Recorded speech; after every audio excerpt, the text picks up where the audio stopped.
Hi, this is Stéphane Wrembel, I'm Josh Kay. and this lesson is going to be about basic shapes for improvisation. So, improvisation is a state of mind, such as composition or interpretation. Improvisation has nothing to do with the material used, it's the state of mind. It's the same material for composition. There is not an arpeggio for composition and an arpeggio for improvisation, a chord for composition, a chord for improvisation. This doesn't exist. Improvisation is just a state of mind. That's why sometimes people who are like very proficient in classical music, they can play like old Chopin and stuff like that on the piano, for example, and they can't play on the blues because they can't improvise anything.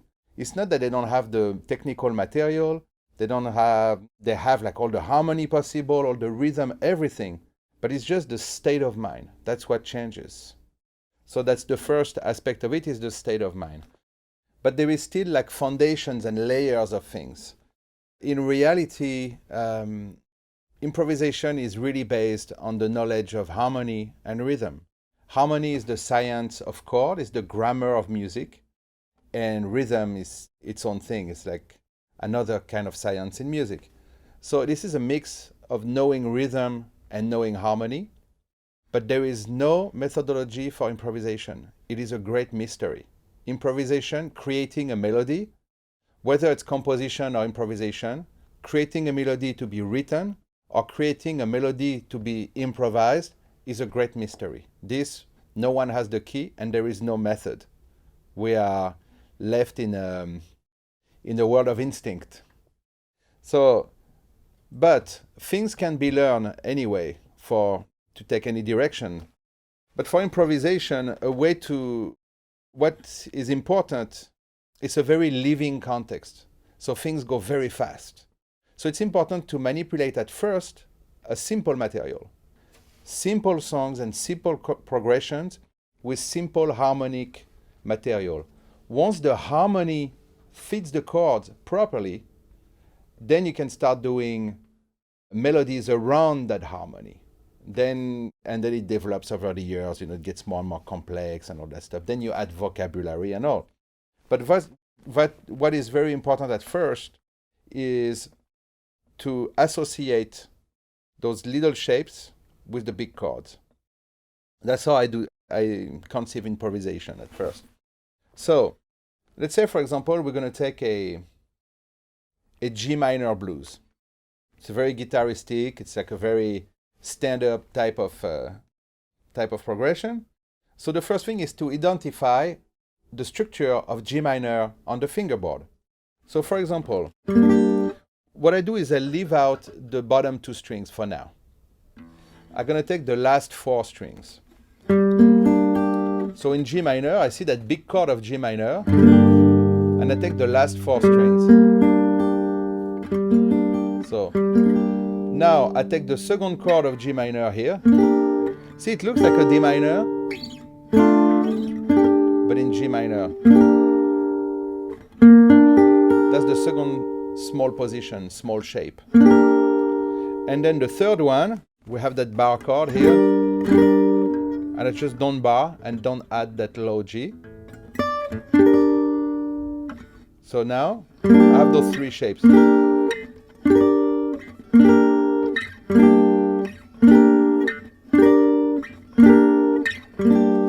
This is the skeleton for G minor. No matter what the style, the genre, no matter what it is, this is G minor. Always and forever. That's what it is. On a guitar, tuned like that, that's what it is. So there's only 12 minor chords and 12 major chords. So very quickly, you can memorize that. The C minor, which is the second chord of the G minor blues. So here I had that position, I just switch it. See the big C and that shape of C minor here. Here I have my big C minor, I have that small shape, which was here in G. And then the third one, which is like D minor but in C. So now my C minor is.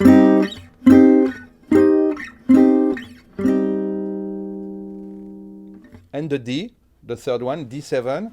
So a seventh chord is really a major chord plus a seventh. There is a fourth note in it.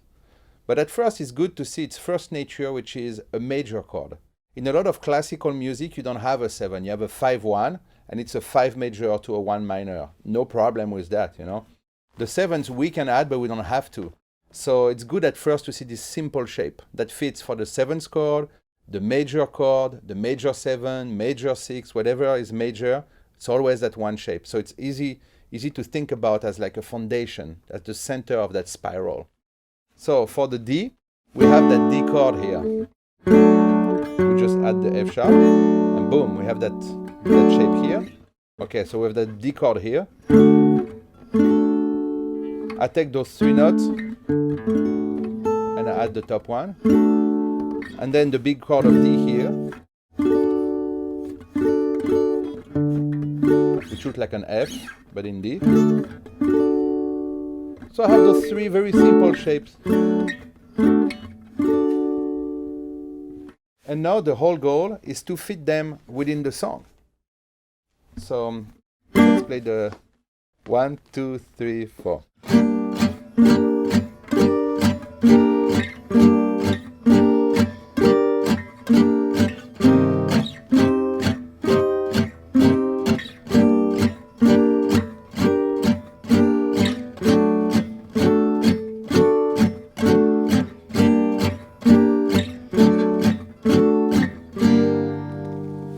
So it's important to establish connection between the harmony, like the big chords that are going on, and those small chords. Like there is an immediate connection, and you see the skeleton of each chord like that. Then you start to arpeggiate them. Just like to transform that shape, that frozen shape, melt it into an arpeggio. So for example, I'm going to go from bottom to top of this arpeggio through all the shapes. Let's go not too fast. 1, 2, 3, 4.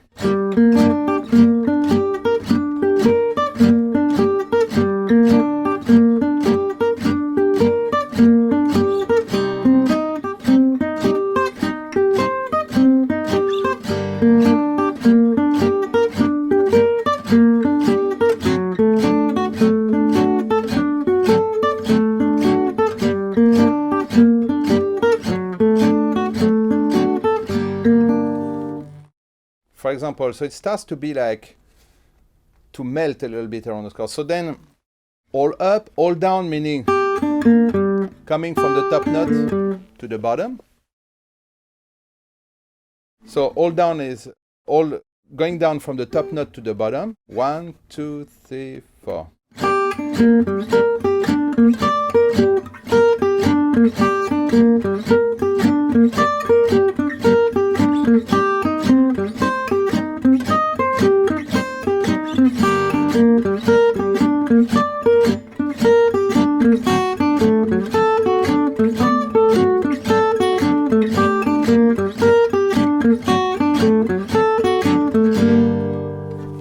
And up and down. 1, 2, 3, 4.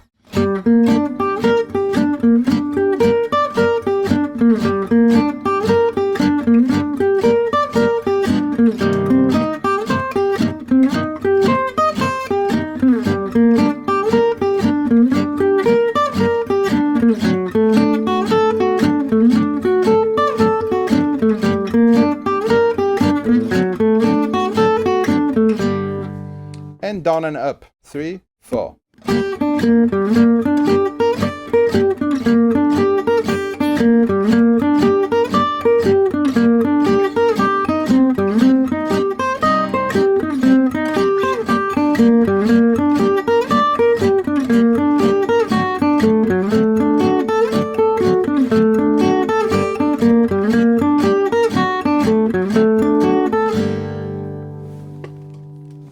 Now, there is like different ways of playing these. Of course, usually what we try to do, the hardest thing to get on an instrument is to play legato. So it's to play this thing very legato, like but there's also staccato. fortissimo, pianissimo.